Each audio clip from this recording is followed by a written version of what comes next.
परेशानी का आलम है, ना जीते हैं ना मरते हैं। सुनो ए कायदे आज़म, तुम्हें हम याद करते हैं। तुम्हारी फिर ज़रूरत है, यहाँ हालात ऐसे हैं, समझ में कुछ नहीं आता चलेगा ये मुल्क कैसे। पहुँचा दिया जो मंजिल मकसूद तक, वो मेरे कारवां था मोहम्मद अली जिना। नक्श बेमानी में एक रंगे हकीकत भर दिया, मर्द आहन तूने नामुमकिन को मुमकिन कर दिया। बिस्मिल्लाहिर्रहमानिर्रहीम। अस्सलामु अलैकुम दोस्तों, कायद-ए-आज़म के असिस्टेंट प्राइवेट सेक्रेटरी फ़रख अमीन मज़ीद लिखते हैं कि कायद-ए-आज़म की शख्सियत की एक अहम खसूसियत जिससे लोग नावाकिफ़ हैं वो इनकी हिस्से मज़ाह है। कभी कभी खाने की मेज़ पर वो हमें लतीफ़े और दिलचस्प किस्से सुनाते। कायद-ए-आज़म का सुनाया हुआ एक लतीफ़ा मुझे अब तक याद है। कायद ने कहा, इंग्लिस्तान के किसी छोटे से रेलवे स्टेशन पर गाड़ी मामूल से ज़रा ज़्यादा ठहर गई। एक हिंदुस्तानी जज नीचे उतरकर प्लेटफार्म पर टहलने लगा। इतने में एक अंग्रेज़ भी गाड़ी से उतरा और सीधा उन जज साहब की तरफ आकर उनसे पूछने लगा, गाड़ी कब छूटेगी?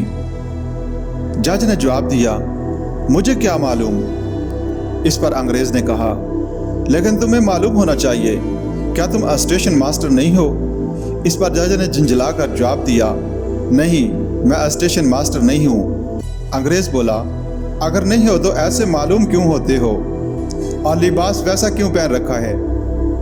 कायद-ए-आज़म की आखिरी बीमारी के हालात लोगों को आम तौर पर मालूम है। हुआ यूं कि कराची में जब कायद-ए-आज़म ने किसी तरह भी सरकारी काम करना कम न किया, यहाँ तक कि डॉक्टरों के मशवरों से वो तब्दीली आबो हवा के ख्याल से 2-1 दिन के लिए मलेर जाकर रहते तो वहाँ भी काम करना या लोगों से मिलना बंद ना करते।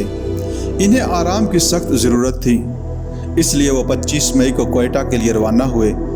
लेकिन इसी आराम के ज़माना में पाकिस्तान के स्टेट बैंक का इफ्तिताह करने की गरज से जून के आखिर में कराची तशरीफ़ लाए और यहाँ के मुख्तसर क़याम में इतना काम किया कि जब वो बलूचिस्तान वापस पहुँचे तो वो सारे अच्छे तासरात जो 1 महीने के आराम से पैदा हुए थे ज़ाइल हो चुके थे।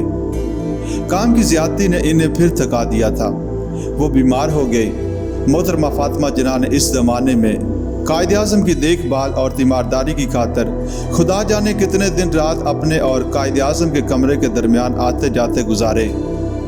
एक दिन डॉक्टर साहब ने कायद-ए-आज़म से कहा, कायद-ए-आज़म, जो पाकिस्तान आपने इतनी तवील जदोजहद के बाद हासिल किया है उसे मजबूत बनाने के लिए हमें अभी 10 बरस तक आपकी ज़रूरत है।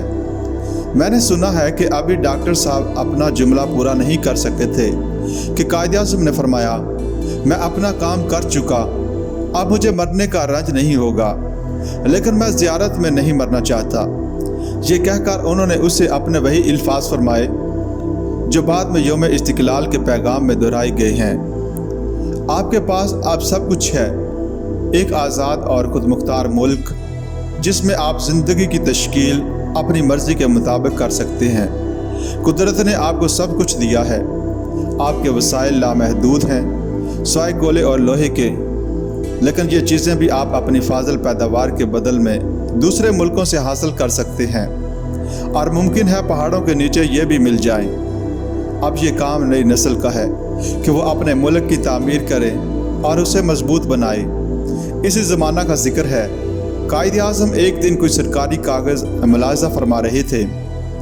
उनकी ऐनक फिसल कर नीचे गिर पड़ी। उन्होंने उसे उठाकर फिर लगा लिया, लेकिन वो फिर फिसल गई। एक मरतबा कायद-ए-आज़म ने मेरी तरफ नज़र उठाई, जैसे वो मुतवक्को हों मैं कुछ कहूँ। मैंने अर्ज़ किया, कायद-ए-आज़म, आपकी ऐनक ढीली हो गई है। उन्होंने फरमाया, हाँ, मेरा ख्याल था कि यहाँ आकर मैं ज़रा तवाना हो जाऊँगा, लेकिन इसके बरखिलाफ मैं दुबला होता जा रहा हूँ। बीमारी के पूरे ज़माने में कायद-ए-आज़म ने इस वक्त तक सरकारी कामों का सिलसिला जारी रखा जब तक उनमें ज़रा भी सकत बाकी रही। हम इन्हें कामों की इत्तला न देते, लेकिन अगर उन्हें पता चल जाता तो वो काम करने पर मसरूफ़ हो जाते। मुझे आज तक इनकी एक बात याद है।